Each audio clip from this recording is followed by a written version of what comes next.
اعوذ باللہ من الشیطان الرجیم بسم اللہ الرحمن الرحیم۔ روزہ نہ رکھنے کی اجازت۔ شریعت مطہرہ نے بعض صورتوں میں روزہ نہ رکھنے کی اجازت عطا فرمائی ہے، تو اگر ان صورتوں میں روزہ نہ رکھا کوئی گناہ کی بات نہیں۔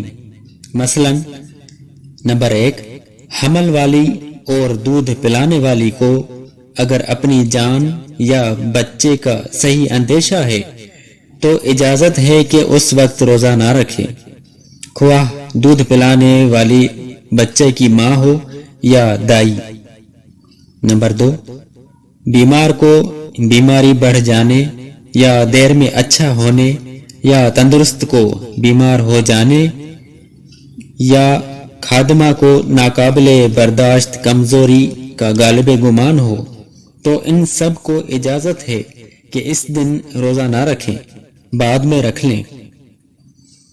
جو صورتیں اوپر مذکور ہوئیں ان میں غالب گمان کا اعتبار ہے، محض وہم و خیال کافی نہیں، اور غالب گمان کی 3 صورتیں ہیں۔ نمبر 1، اس کی ظاہری نشانی پائی جاتی ہے۔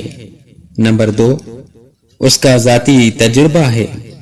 نمبر 3، یا کسی مسلمان ماہر طبیب نے جس کی رائے عوام و خواص میں وزنی سمجھی جاتی ہے اس کی خبر دی ہو، اور اگر نہ کوئی علامت ہو، نہ تجربہ، نہ اس قسم کے طبیب نے اسے بتایا، بلکہ کسی کافر یا ناقابل اعتماد طبیب خواہ ڈاکٹر کے کہنے سے روزہ چھوڑ دیا تو خواہ مخواہ کا گناہ کمایا، اور روزہ رکھ کر ان کی باتوں میں آ کر توڑ دیا تو کفارہ بھی لازم آئے گا۔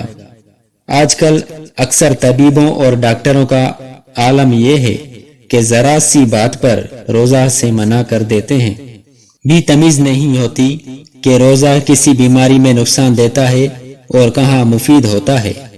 ایسوں کی ایسی باتیں ہرگز قابل اعتبار نہیں، ان کے دام میں نہ آئیں۔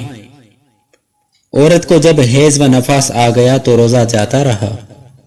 عورت حیض و نفاس سے پورے 10 دن رات میں فارغ ہوئی تو بہرحال کل کا روزہ رکھے، اور کم میں پاک ہوئی تو اگر صبح ہونے کو اتنا عرصہ ہے کہ نہا کر خفیف سا وقت بچے گا تو بھی روزہ رکھے، اگرچہ غسل نہ کیا ہو، اور اگر نہا کر فارغ ہونے کے وقت صبح چمکی تو روزہ نہیں۔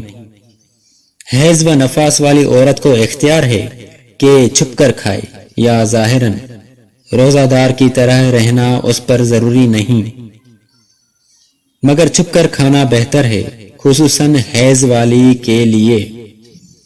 بھوک اور پیاس ایسی ہو کہ ہلاک کا خوف صحیح یا نقصان عقل کا اندیشہ ہو تو روزہ نہ رکھے۔ روزہ توڑنے پر مجبور کیا گیا تو اس سے اختیار ہے، اور صبر کیا تو اس سے اجر ملے گا۔ جن لوگوں نے ان عذروں کے سبب روزہ توڑا ان پر فرض ہے کہ ان روزوں کی قضا رکھیں، اور حکم یہ ہے کہ عذر جانے کے بعد دوسرے رمضان کے آنے سے پہلے قضا رکھ لیں۔ حدیث میں فرمایا، جس پر رمضان کی قضا باقی ہے اور وہ نہ رکھے تو اس کے رمضان کے روزے قبول نہ ہوں گے، اور اگر روزے نہ رکھے اور دوسرا رمضان آ گیا تو اب پہلے اس رمضان کے روزے رکھ لے، قضا روزے پھر بعد میں رکھ لے۔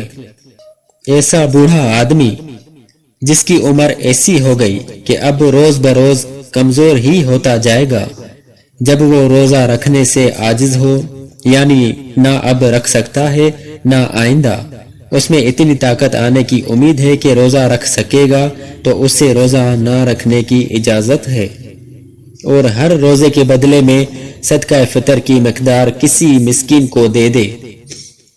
یہی بہتر ہے کہ بعض اوقات کھانا کھلانا دشوار ہو جاتا ہے۔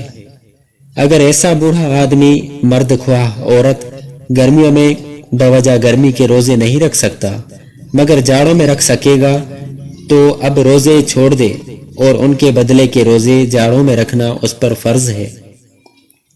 اگر فدیہ دینے کے بعد اتنی طاقت آ گئی کہ روزے رکھ سکتا ہے تو وہ فدیہ جو پہلے دے چکا ہے صدقہ نفل ہو کر رہ گیا، لہٰذا اب روزوں کی قضا رکھے۔ روزہ رکھنے کی طاقت نہ ہونا ایک تو واقعی ہوتا ہے اور ایک کم ہمتی سے ہوتا ہے۔ کم ہمتی کا کچھ اعتبار نہیں۔ اکثر اوقات شیطان دل میں ڈالتا ہے کہ ہم سے یہ کام ہرگز نہ ہو سکے گا، اور کریں گے تو مر جائیں گے، بیمار پڑ جائیں گے۔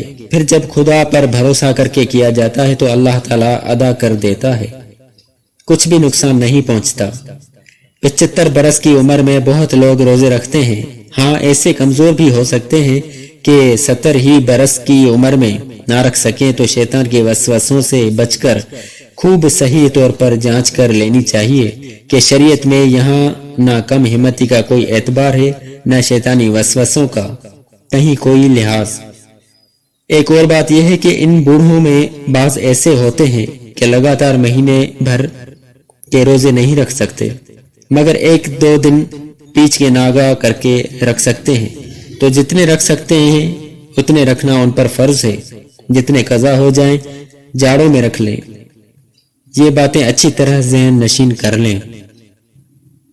بھی ہمارے چینل کو سبسکرائب کریں اور روزانہ نئی اپڈیٹس کے لیے بیل آئیکن